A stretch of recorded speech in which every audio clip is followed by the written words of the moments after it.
আজ আমাদের আলোচ্য বিষয় হলো ক্লাস 12-এর নতুন সিলেবাসের সেমিস্টার 3। সেই সেমিস্টার 3-এর যে প্রথম গদ্যাংশ the night train at Deoli এর কোয়েশ্চেন অ্যান্ড আনসার টাইপ এমসিকিউগুলো আজকে আমরা আলোচনা করে নেব। তোমরা জানো এমসিকিউ বিভিন্ন ধরনের এতে হতে পারে, true false type, fill in the blanks type, assertion reason type, column matching type, কিন্তু আজকে আমরা কোয়েশ্চেন আনসার টাইপ মানে প্রশ্ন উত্তরগুলো যেগুলো সবচেয়ে গুরুত্বপূর্ণ আলোচনা করে নেবো। এটি কোনো সাজেশন নয়, শুধু গুরুত্বপূর্ণ প্রশ্নের প্রথম থেকে শেষ অবধি আলোচনা। ক্লাস 12-এর নতুন সিলেবাসের সমস্ত ভিডিও তোমরা এই চ্যানেলেই পেয়ে যাবে। এছাড়া প্লেলিস্টে গিয়ে ক্লাস 12 সেমিস্টার 3 ক্লিক করলেও সেখানে সব পাওয়া যাবে। এর আগে এই গদ্যাংশটি এই চ্যানেলেই দুটি পার্টে আলোচিত হয়েছে। আজকে এর সমস্ত সম্ভাব্য গুরুত্বপূর্ণ প্রশ্নগুলি এক এক করে বিস্তারিতভাবে আমরা আলোচনা করে নেব। তো প্রথম প্রশ্ন কি দেওয়া রয়েছে দেখো, হোয়ার ডিড দ্য ন্যারেটার, কোথায় গল্পের কথক স্পেন্ড ইজ সামার ভ্যাকেশন, তার গ্রীষ্মের ছুটি কাটাতেন। তো চারটে অপশান দেওয়া রয়েছে, দেওলি, দেহরা, দিল্লি, সিমলা। আমরা যেহেতু টেক্সটটা পড়েছি জানি তার ঠাকুমার কাছে দেহরাতে উনি তার গ্রীষ্মের ছুটিটা কাটাতেন। তাহলে প্রথম প্রশ্নের উত্তর আমাদের বি হয়ে গেল। 2 নম্বরে বলছে when did the narrator leave, কখন কথক ছেড়ে যেতেন ফর ইজ সামার ভ্যাকেশন, মানে তার গ্রীষ্মের ছুটির জন্য কোন সময়ে তিনি আর কি সমতল ভূমি ছেড়ে যেতেন। আর্লি ইন মে মাসের প্রথম দিকেই তিনি কিন্তু চলে যেতেন। চলে যাচ্ছি আমরা পরে কোশ্চেন, অর্থাৎ 3 নম্বর কোশ্চেনে, how far was Deoli from Dehra, Dehra থেকে দেওলি বা দেওলি থেকে দেহরার দূরত্ব কত ছিল। অত্যন্ত গুরুত্বপূর্ণ একটা কোশ্চেন, আমরা টেক্সটে পড়ে দেখেছি সেটা কত, প্রায় 30 মাইল, অ্যাবাউট 30 মাইলস। তাহলে আমাদের সি এর অপশানটা হচ্ছে। তাহলে প্রথম 3টি প্রশ্ন আমরা আলোচনা করে নিলাম। এরপরে কোশ্চেনটা দেখো কি বলেছে, what did Deoli mark the beginning of, অর্থাৎ দেওলি এই স্টেশনটা থেকে কোন জিনিসের সূচনা হতো। কোনটা সূচনা হতো না, হেভি জঙ্গলস অফ ইন্ডিয়ান তেরাই, ভারতীয় তরাই অঞ্চলের গভীর জঙ্গল, এখান থেকে শুরু হতো। অত্যন্ত গুরুত্বপূর্ণ টেক্সট পড়াবার সময় আমরা বলেছি। What did the time the train reached at Deoli, দেওলিতে ট্রেনটা ঠিক কটার সময় পৌঁছতো। প্রচণ্ড গুরুত্বপূর্ণ এবছরের জন্য, ট্রেনটা দেওলিতে গিয়ে কটায় পৌঁছাতো, 5 AM, সকাল 5টায় গিয়ে কিন্তু পৌঁছতো। আমরা চলে যাচ্ছি 6 নম্বর কোশ্চেনে, বলছে how was the station lit, স্টেশনটা কিভাবে আলোকিত হতো। হোয়েন দ্য ট্রেন অ্যারাইভ, যখন ট্রেনটা এসে উপস্থিত হতো তখন স্টেশনটা কিভাবে আলোকিত থাকতো। কিভাবে আলোকিত থাকতো আমরা জানি, electric bulbs and oil lamps, অর্থাৎ বৈদ্যুতিক কিছু বাল্ব এবং কিছু তেলের কুপি বা আলোতে আলোকিত থাকতো। অত্যন্ত গুরুত্বপূর্ণ এই 3টি কোশ্চেনই। আমরা চলে যাচ্ছি 7 কোশ্চেনে, বলছে হোয়াট ওয়াজ ভিজিবল, কোন জিনিসটা দেখা যেত অ্যাক্রস দ্য রেলওয়ে ট্র্যাক থেকে in the faint light of dawn at Deoli, দেওলিতে ভোরের আবঝা বা হালকা আলোয় কোন জিনিসটা দেখা যেত। কি জিনিসটা দেখা যেত, একটা জঙ্গল ওখান থেকে দেখা যেত, এছাড়া কিছু নয়, আর জঙ্গল, এটাই দেখা যেত। আমরা চলে যাচ্ছি 8-এ, হাউ মেনি প্ল্যাটফর্মস, কতগুলো platform did Deoli station have, Deoli স্টেশনে কতগুলি প্ল্যাটফর্ম ছিল। এটা তো কারোকে অপশানও পড়তে হবে না, সে করে ফেলবে, অনলি ওয়ান, কেবলমাত্র একটি। আমরা চলে যাচ্ছি 9 নম্বরে, how long did the train stop at Deoli, দেওলিতে ট্রেনটা কতক্ষণের জন্য থামতো বা কতক্ষণের জন্য দাঁড়াতো। যখন পড়াই তখনই বলা হয়েছে, অত্যন্ত গুরুত্বপূর্ণ কোশ্চেন, মাত্র 10 মিনিট দাঁড়াতো, অর্থাৎ আমাদের বিয়ের অপশানটা হয়ে গেল, 10 মিনিট দাঁড়াতো। তাহলে আমরা দেখতে দেখতে 9টা প্রশ্ন করে নিলাম। আমরা 10 নম্বর কোশ্চেনে চলে যাচ্ছি, what puzzled the narrator about Deoli, Deoli সম্পর্কে লেখককে কোন জিনিসটা অবাক করে তুলতো। কি অবাক করে তুলতো, এটা আমরা সবাই জানি যে হোয়াই দ্য ট্রেন স্টপ দেয়ার, কেন সেখানে ট্রেনটা দাঁড়ায়, ডেসপাইট নো অ্যাক্টিভিটি, কোনো রকম কার্যকলাপ ছিল না সেখানে, কেউ নামতো না উঠতোও না, তাহলে ট্রেনটা সেখানে দাঁড়ায় কেন। এই কথা ভেবে কিন্তু লেখক গল্পের কত হতবাক হয়ে যেতেন, সেটাই এখানে বলেছে। 11 নম্বরে বলছে, what did the narrator decide to do someday, একদিন কি করবেন বলে গল্পের কত ঠিক করেছিলেন। এটাও তোমরা জানো কি করবেন বলে ঠিক করেছিলেন, ভিজিট দেওলি, দেওলিতে যাবেন ঠিক করেছিলেন, অ্যান্ড এক্সপ্লোর দ্য প্লেস, এবং জায়গাটাকে তিনি একটু চারিদিকটা একটু ঘুরে দেখবেন যে কি ব্যাপার এখানটা, দেওলিটা কেন এরকম নির্জন। আমরা চলে যাচ্ছি 12-তে, how old was the narrator, গল্পের কত বয়স ছিল। When he visited his grandmother, যখন সে তার ঠাকুমার সাথে দেখা করতে যাচ্ছিল, গল্পের প্রথমেই বলা রয়েছে, তখন তার বয়স কত উল্লেখ করা রয়েছে, এটাও আমরা জানি 18, খুব গুরুত্বপূর্ণ, 18 বছর তখন তার কিন্তু বয়স ছিল। আমরা চলে যাচ্ছি পরের অংশে, অর্থাৎ পরের পার্টে। তো 16টা বলছে যে এটা আমাদের হয়ে গেছিলো, 17টাও এটা আমাদের হয়ে গেছিলো, 18টা বলছে দেখো, বলছে যে whom did the narrator see, গল্পের কত কাকে দেখেছিল on the platform at Deoli, Deoli প্ল্যাটফর্মে কাকে দেখেছিল, খুব গুরুত্বপূর্ণ, আর বাস্কেট সেলিং গার্ল, অর্থাৎ একটা ঝুড়ি বিক্রেতা মেয়েকে দেখতে পেয়েছিল। এটা খুব গুরুত্বপূর্ণ, একটি মেয়ে যে ঝুড়ি বিক্রি করছিল। আমরা চলে যাচ্ছি এরপরে অর্থাৎ 19 নম্বরে। What was the girl in the night train at Deoli wearing over is shoulder?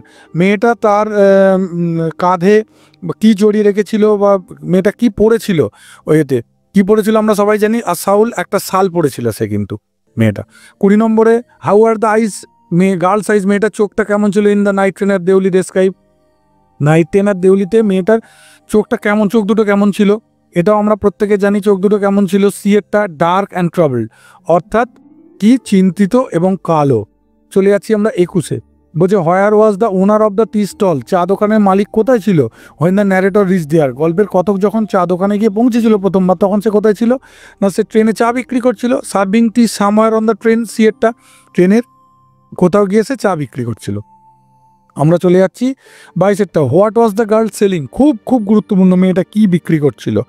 আমরা সবাই জানি বাস্কেট বিক্রি করছিল, কেন বাস্কেট, বেতের ঝুড়ি বিক্রি করছিল। হাউ মেনি টাইমস, কতবার did the girl ask the narrator, গল্পের কতক্ষে বলেছিল if you wanted to buy a basket, কবার সে বলেছিল যে আপনি একটি ঝুড়ি নিতে চান, এরকম কবার জিজ্ঞাসা করেছিল? আমরা জানি মোট 2বার জিজ্ঞাসা করেছিল, তাই আমাদের এর অপশানটা হয়ে গেল। 24-এ বলছে what did the narrator do, গল্পের কত কী করেছিল? হোয়াইল পেইং দ্য গার্ল, মেয়েটাকে যখন টাকাটা দিচ্ছিল ঝুড়ি কেনার, তখন তিনি কি করেছিলেন? He barely dare to touch her fingers, তার আঙুল না স্পর্শ করে আলগোছেই টাকাটা দিয়ে দিয়েছিলেন। অর্থাৎ আমাদের বিয়ের অপশানটা হয়ে গেল। আমরা চলে যাচ্ছি 25-এ। হোয়াট ইন্টারাপ্টেড, কি বাধা দিয়েছিল দ্য গার্লস ওয়ার্ডস, মেয়েটার কথা বলা as she was about to speak, মেয়েটা যেই গল্পের কথকের সঙ্গে কথা বলতে যাচ্ছিল তখন কোন জিনিসটা তাদের কথাতে বাধা সৃষ্টি করেছিল? না, দ্য হুইসেল অফ দ্য গার্ডের হুইসেলটা, অর্থাৎ ট্রেন ছাড়ার জন্য যে বাঁশি বাজিয়েছিল তার সেটার জন্যই দাঁড়িয়েছে, মানে কথা থেমে গেছিলো। What block the narrator's view, গল্পের কথকের দৃষ্টিটা কি মানে বাধা সৃষ্টি করেছিল অফ দ্য গার্ল, মেয়েটাকে যখন তিনি ট্রেন থেকে দেখছিলেন, ট্রেন ছেড়ে দেওয়ার পর, তখন কোন জিনিসটা মেয়েটাকে দেখার পথে বাধা হয়ে দাঁড়িয়েছিল? The signal box and the jungle এবং সিগন্যাল বক্সই বাধা হয়ে দাঁড়িয়েছিল যখন তিনি চলে যাচ্ছেন ট্রেনে করে, মেয়েটি দাঁড়িয়েছিল স্টেশনে দেখার ক্ষেত্রে। খুবই গুরুত্বপূর্ণ 26-এরটা। এবার বলছে 27-এরটা কী বলছে দেখো। বলছে how did the girl react, মেয়েটা কীভাবে প্রতিক্রিয়া জানিয়েছিল আপন সিইং দ্য ন্যারেটার এগেন, গল্পের কথককে আবার দেখতে পেয়ে তিনি কি প্রতিক্রিয়া জানিয়েছিলেন? সেটা আমরা প্রত্যেকে জানি। সি ওয়াজ প্লিজড, তিনি ছিলেন সন্তুষ্ট। দ্যাট সি, আনন্দিত হয়েছিল। দ্যাট ই রিমেম্বার দ্যাট, গল্পের কথক যে তাকে মনে রেখেছে এটা ভেবে কিন্তু মেয়েটা খুব আনন্দ পেয়েছিল। উল্টো কথকও কিন্তু আনন্দ পেয়েছিল ভেবে যে মেয়েটা তাকে মনে রেখেছে। বিয়েরটা আমাদের হয়ে গেল। আমরা চলে যাচ্ছি এরপরে, অর্থাৎ 28-এ চলে যাব। What was the narrator sudden impulse when he meet the girl, মেয়েটাকে যখন দেখা হয়েছিল দ্বিতীয়বার, গল্পের কথকের হঠাৎ কি ইচ্ছে গিয়েছিল? তাকে তুলে ট্রেনে নিয়ে চলে যাওয়া, to take her with him on the train, ট্রেনে করে তাকে নিয়ে চলে যাওয়ার এই ইচ্ছাই হয়েছিল, অর্থাৎ বিয়েরটা। 29-এ বলছে why did the narrator the night train at Deoli head the guard, কেন গল্পের কথক ওই গার্ডকে অত্যন্ত ঘৃণা করছিলেন? এটা আমরা জানি যে গার্ড বাঁশি বাজিয়েছিল বলে, তাহলে সিয়েরটা হবে। Because the guard signalled for the train to leave, কারণ গার্ডটা তখন সিগন্যাল দিয়ে দিয়েছিল ট্রেনটা ছাড়ার জন্য, যার জন্য কথাটা সম্পূর্ণ হয়নি, এই কারণের জন্যই রেগে গেছিলেন। What promise did the narrator make two the girl before living, চলে যাওয়ার আগে কি প্রমিস করেছিলেন গল্পের কথক মেয়েটার কাছে? যে he would come back again, তিনি আবার ফিরে আসবেন, অর্থাৎ সিয়েরটা আমাদের হয়ে গেল। আমরা চলে যাচ্ছি 31-এ। Why was the narrator nervous, গল্পের কতক কেন ঘাবড়িয়ে গিয়েছিল? When the train reach Deoli the next time, দ্বিতীয়বার যখন দেউলি এসেছিল কেন তিনি ঘাবড়ে গিয়েছিলেন? কেন তিনি কী ভেবেছিলেন? He was unsure what to say to the girl, মেয়েটাকে কী বলবেন আর কী করবেন এটা না ভেবেই উনি ঘাবড়ে গিয়েছিলেন। What did the narrator ask the station master, গল্পের কতক স্টেশন মাস্টারকে কী জিজ্ঞেস করেছিলেন? If he knew the girl who sold basket, জিজ্ঞেস করেছেন যে মেয়েটা ঝুড়ি বিক্রি করে তার সম্পর্কে কি কিছু জানেন, এটাই জিজ্ঞাসা করেছিল। চলে যাচ্ছি 33-এ। What did the narrator see beyond the railings of the station yard, স্টেশনের মানে যে চত্বরটার বাইরে তিনি কি দেখতে পেয়েছিলেন? তিনি দেখতে পেয়েছিলেন আ mango tree and a dusty road, একটা আম গাছ এবং ধুলোপূর্ণ একটা রাস্তা, এটাই দেখতে পেয়েছিলেন কিন্তু তিনি। আমরা চলে যাচ্ছি এর পরের অংশে, অর্থাৎ 34-এ।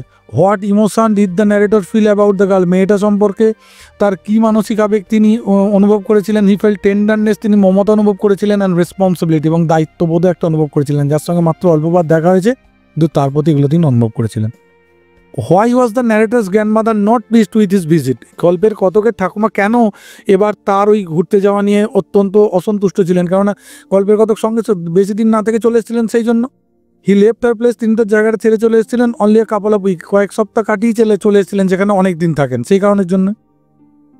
Why did the narrator return to Deoli after visiting his grandmother, ঠাকুমার কাছে যাওয়ার পরপরই কেন তিনি আবার দেউলিতে ফিরে এসেছিলেন গল্পের কত, কেননা স্টেশন মাস্টারকে জিজ্ঞাসা করবেন বলে মেয়েটি সম্পর্কে কিছু জানে কিনা। তাহলে to meet the station master প্রথম অপশনটাই, and ask about the girl, মেয়েটা সম্পর্কে জানার জন্য। আমাদের 36 হয়ে গেল, আমরা চলে যাচ্ছি এবার 37-এ। বলছে what did the tea stall owner say to the narrator about the girl, মেয়েটা সম্পর্কে কি বলেছিল ওই চা দোকানের মালিকটা, কি বলেছিল? He had stopped coming to the station, সে স্টেশনে আসা বন্ধ করে দিয়েছে, চা দোকানের মালিক বলেছিল। What did the narrator decide to do, গল্পের কত কি স্থির করেছিল করবে at last after hearing about the girl, মেয়েটা সম্পর্কে সব শোনার পর সে কি স্থির করেছিল যে এবার কি করবে? Break is journey in Deoli to find out, ঠিক করেছিল এরপর এবার এলে দেউলিতে নেবে, তার যাত্রা বন্ধ করে তাকে খুঁজবে আর কি। 39, what console the narrator through out his last term in college, কলেজে কোন ব্যাপারটা নিয়ে তিনি সান্ত্বনা পেয়েছিলেন? তিনি ভেবেছিলেন the believe that ইউড find the girl someday, কোনো একটা দিন তিনি মেয়েটাকে খুঁজে পাবেন, এটা ভেবেই নিজের মনকে সান্ত্বনা দিয়েছিলেন। আমরা শেষ অংশে চলে আসছি। Why did the narrator not break his journey at Deoli, সব ভাবার সত্ত্বেও দেউলিতে মেয়েটিকে না খুঁজে পাওয়ার পর তিনি কেন তার যাত্রা থামাননি কেন? হি ওয়াজ অ্যাফ্রেড, তিনি ভয় পেয়েছিলেন of discovering the truth about the girl, মেয়েটার সম্পর্কে যদি কোনো সত্য বেরিয়ে আসে সেই ভয়েই তিনি কিন্তু এটা করেননি। What did the narrator imagine, গল্পের কত কি কল্পনা করেছিলেন could have happened to the girl, মেয়েটার কি ঘটতে পারে তিনি কল্পনা করেছিলেন? যে she had move to the city, সে শহরে চলে গেছে, সি হ্যাড ফলেন ইল, অসুস্থ হয়ে পড়েছে, সি হ্যাড গট ম্যারেড, সে বিবাহ করেছে, না অ্যাবাভ অল সব কটি তিনি ভেবেছিলেন যে এইগুলোই হতে পারে মেয়েটিকে নিয়ে। আমরা চলে যাচ্ছি 42-এ। Why does the narrator prefer to keep his dreaming rather than finding the truth, গল্পের কথক মেয়েটিকে নিয়ে কেন কল্পনাতেই ভেসে থাকতে চাইলেন, সত্যটা কেন উদ্ঘাটন করতে চাইলেন না? শেষ কোশ্চেন আমাদের, কারণ কি? হি ইজ অ্যাফ্রেড, তিনি ভয় পেয়েছিলেন that reality will not match his dreams, তার স্বপ্নের সাথে তিনি যে কল্পনা করেছেন তার সাথে বাস্তবটা যদি মিল না খায়, সত্যি যদি মেয়েটার কিছু হয়ে গিয়ে থাকে, এই ভেবেই তিনি আর মেয়েটিকে খোঁজার চেষ্টা ছেড়ে দিয়েছিলেন। দেখো, আমরা অতি অল্প সময়ের মধ্যে সমস্ত টেক্সট থেকে গুরুত্বপূর্ণ প্রায় 41টি প্রশ্ন আলোচনা করে নিলাম। পরের চ্যাপ্টারে এরকম ভিডিও তোমরা শীঘ্রই এই চ্যানেলেই পাবে।